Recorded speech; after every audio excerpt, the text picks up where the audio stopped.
Herkese merhaba. Working Crypto'nun bu bölümünde Yulo Labs'in CEO'su Yasemin Güleçyüz'ü konuk ediyoruz. Kendisinin kripto dünyasındaki iş deneyimlerini konuşacağız.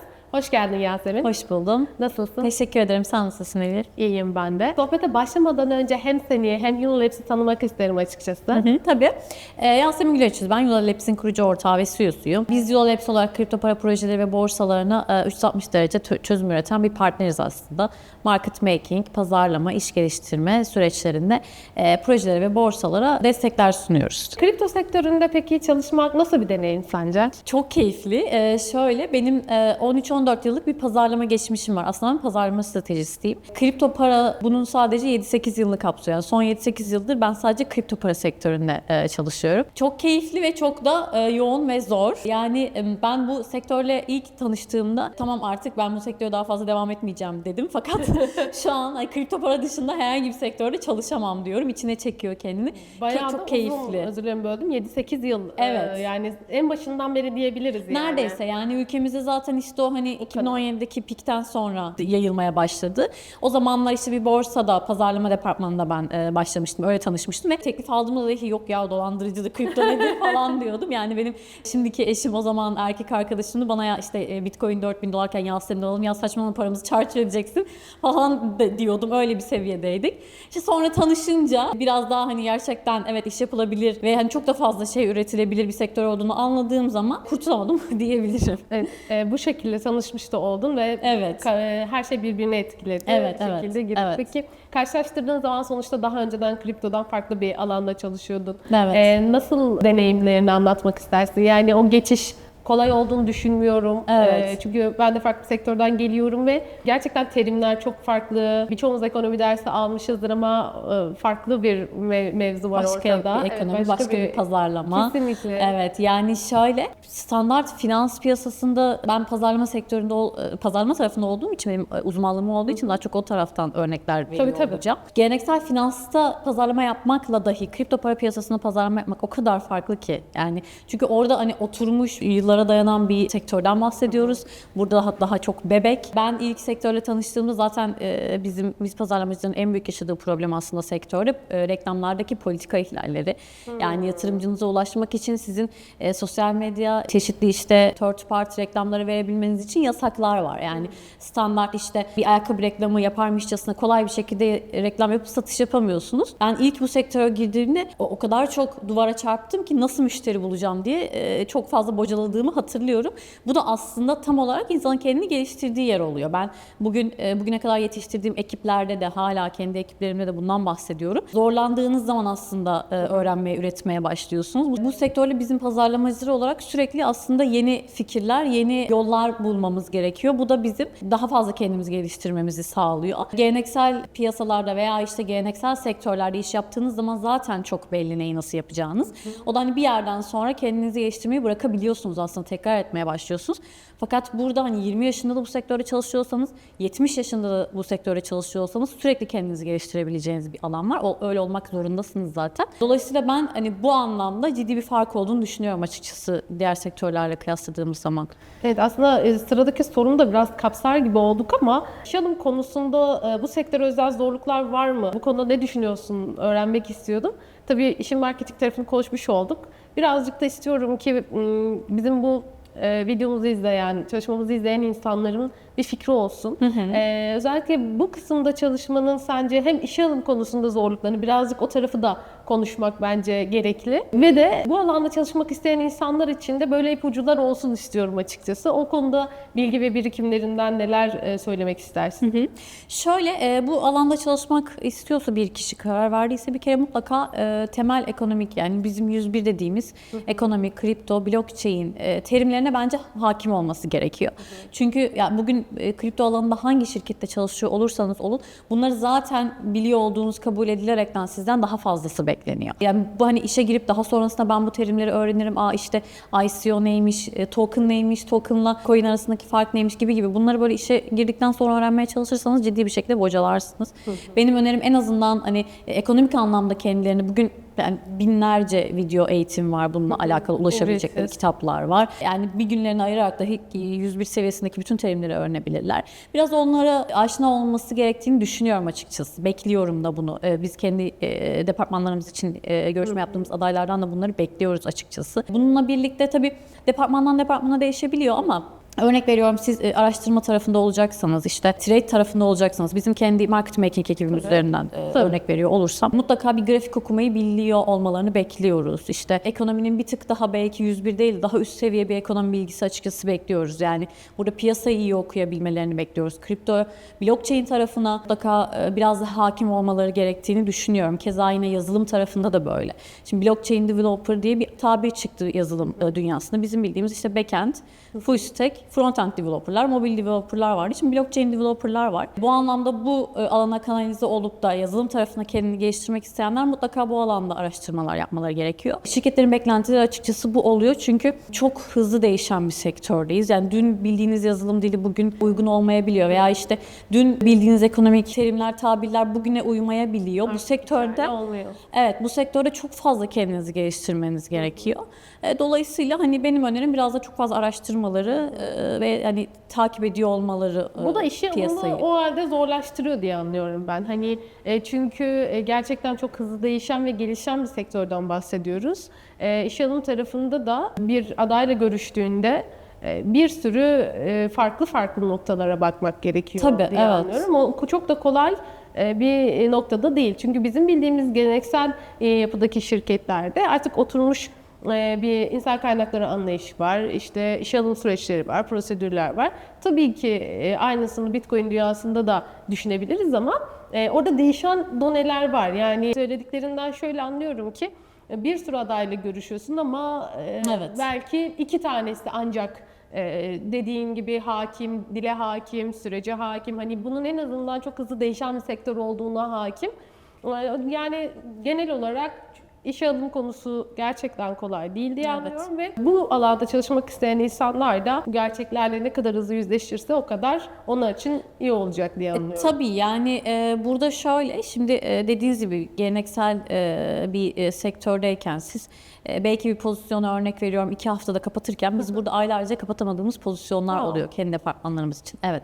Çünkü bizim beklentilerimiz burada anlattığımız gibi çok net. Karşı taraf, şimdi bir de biz 7/24 aktif olan bir piyasada olduğumuz için yani her an aslında ulaşılabilir olmak gerekiyor bu piyasada. Bu da hani daha maalesef daha uzun çalışma saatleri bunu gerektiriyor.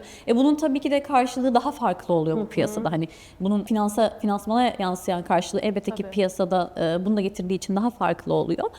Bu noktada hani dediğim gibi biraz daha uzun, işte 9-6 çalışayım, 6'dan sonra ben bakmayayım bilgisayarıma, telefonuma gibi bir durum mümkün değil. Mümkün değil. Yani bu sektörde iş üreten medya ajansı için de mümkün değil. Bizim gibi çözüm partneri için de değil, borsa için de değil. Yani kimse için değil maalesef. Piyasa böyle bir beklentide.